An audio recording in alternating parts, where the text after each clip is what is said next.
किसी भी चुनाव को समझना सिर्फ नंबरों को देखना नहीं होता। ये जमीन को, वहां के लोगों को, उनकी उम्मीदों और उनकी मुश्किलों को समझने की कोशिश है। आज हम बरखट्टा विधानसभा के जनादेश को गहराई से देखेंगे और ये समझने की कोशिश करेंगे कि आंकड़ों से शासन तक का सफर असल में कैसा होता है। किसी भी राजनीतिक विश्लेषण की शुरुआत हमेशा जमीन से होनी चाहिए। तो चलिए सबसे पहले हम बरकट्टा की मिट्टी और वहां के समाज को समझते हैं, क्योंकि राजनीति की जड़ें वहीं होती हैं। यह है बरकट्टा, झारखंड के हजारीबाग जिले का एक बहुत ही अहम विधानसभा क्षेत्र। इसकी हवा, पानी, मिट्टी, यहीं से तो राजनीति की जड़ें निकलती हैं और इसे समझे बिना कोई भी विश्लेषण सच कहूं तो अधूरा ही रहेगा। यहाँ की पूरी इकोनॉमी समझिए दो पिलर पर खड़ी है। एक तरफ खेतीबाड़ी है तो दूसरी तरफ माइनिंग यानी खनन। अब इसके दो पहलू हैं। ये यहाँ के लोगों की जिंदगी चलाते भी हैं और साथ ही कई चुनौतियां भी खड़ी करते हैं, जैसे फसल के दाम का क्या होगा या फिर रोजगार मिलेगा या नहीं। ये अनिश्चितता हमेशा बनी रहती है। इकोनॉमी के बाद अब बात करते हैं सामाजिक समीकरणों की, जो कि यहाँ की राजनीति में बहुत बहुत अहमियत रखते हैं। ये इलाका मुख्य रूप से ओबीसी बहुल है, जिसमें यादव और मेहता समुदाय की एक बड़ी आबादी है। इसके अलावा लगभग 13% अनुसूचित जाति और करीब 6% अनुसूचित जनजाति के लोग भी हैं, जो चुनावी नतीजों में एक निर्णायक भूमिका निभा सकते हैं। तो हमने जमीन की हकीकत और समाज की बनावट को समझ लिया। अब जरा उन आंकड़ों पर नजर डालते हैं जो बरखड़ा की चुनावी कहानी को साफ साफ बयान करते हैं। 3660। सुनने में शायद ये कोई बड़ा आंकड़ा न लगे, लेकिन 2024 के चुनाव में जीत और हार के बीच का फासला बस इतना ही था। ये छोटा सा नंबर हमें बताता है कि मुकाबला कितना जबरदस्त था और सत्ता का पर्दा कितना नाजुक था। और देखिए, जो उम्मीदवार जीते उन्हें कुल वोटों का सिर्फ 32.77% मिला। इसका मतलब जीत 1/3 से भी कम वोटों से हुई। ये साफ साफ दिखाता है कि जनादेश कितना बटा हुआ था, कितना फ्रैक्चर्ड था। और इन सबके बीच एक और दिलचस्प बात हुई। 2024 में वोटर टर्नआउट यानी मतदान लगभग 74% तक पहुंच गया। ये उछाल क्या बताता है? ये बताता है कि लोग खामोश नहीं थे।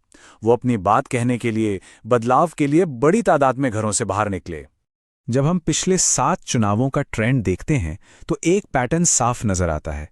बीजेपी का वोट शेयर कमोबेश स्थिर रहा है, लेकिन विपक्ष का वोट अक्सर बढ़ जाता था। लेकिन 2024 में जब विपक्ष ज्यादा एकजुट हुआ और टर्नआउट भी बढ़ा, तो हार जीत का मार्जिन इतना कम हो गया। ये आंकड़े इशारा कर रहे थे कि हवा बदल रही है।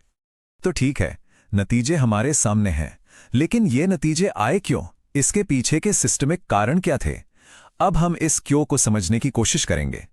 अगर हम एक रणनीतिक नजरिए से देखें तो विपक्ष के गठबंधन की सबसे बड़ी ताकत थी उसका बड़ा दायरा और एक अनुभवी लोकल कैंडिडेट।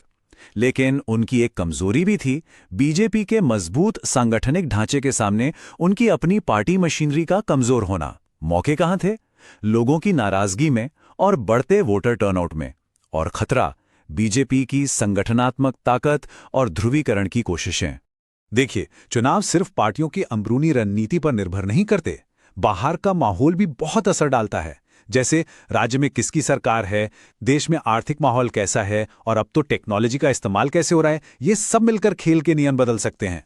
और इन सारी रणनीतियों और विश्लेषण के बीच एक बात हमेशा याद रखनी चाहिए कि किसी भी लोकतंत्र की बुनियाद व्यक्ति की गरिमा और जिम्मेदारी के साथ कही गई बात पर टिकी होती है। यह सिर्फ कोई कानून नहीं, बल्कि एक संवैधानिक मूल्य है जिसे हमें हमेशा ऊपर रखना होगा। चलिए, अब थोड़ी देर के लिए सियासी दांव पेंच से हटकर सीधे जनता की बात करते हैं। उनकी असली परेशानियां क्या हैं? वो रोजमर्रा की जिंदगी में किन मुश्किलों से जूझ रहे हैं?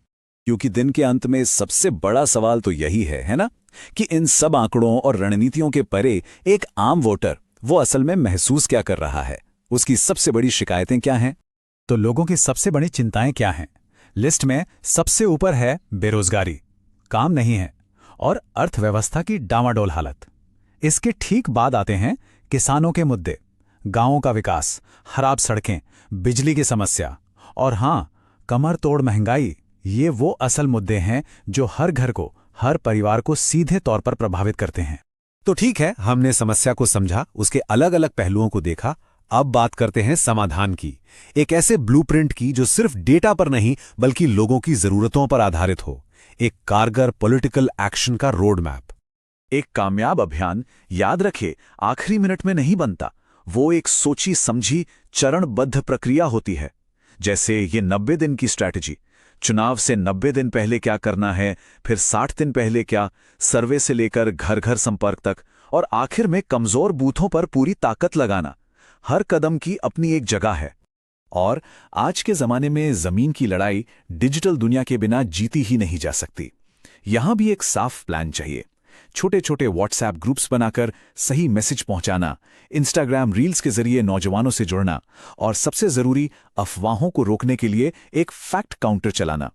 ये आज की राजनीति के नए हथियार हैं। लेकिन एक बात साफ है, टेक्नोलॉजी का इस्तेमाल बहुत बड़ी जिम्मेदारी के साथ आता है। किसी भी कम्युनिकेशन स्ट्रैटेजी में वोटर का सम्मान सबसे पहले है। भारत के कानूनी ढांचे में इसका मतलब है कि आप किसी का भी डेटा इस्तेमाल करने से पहले उनकी प्राइवेसी का ध्यान रखें और उनसे साफ तौर पर सहमति लें। विश्वास ही सब कुछ है। तो अब हम इस पूरे विश्लेषण के आखिरी पड़ाव पर हैं। देखते हैं कि बरखटा के सामने असल में विकल्प क्या है और भविष्य का रास्ता कैसा हो सकता है। ये सिर्फ एक चुनाव नहीं है, बल्कि दो अलग अलग तरह की राजनीति के बीच एक चुनाव है।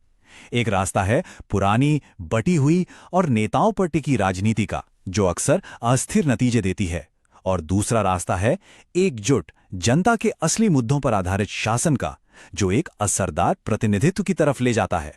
तो आखिर में सवाल यही बचता है, क्या डेटा, अनुशासन और जनता पर केंद्रित एक साफ विजन एक बिखरे हुए जनादेश को सचमुच की तरक्की की एक मजबूत नींव में बदल सकता है?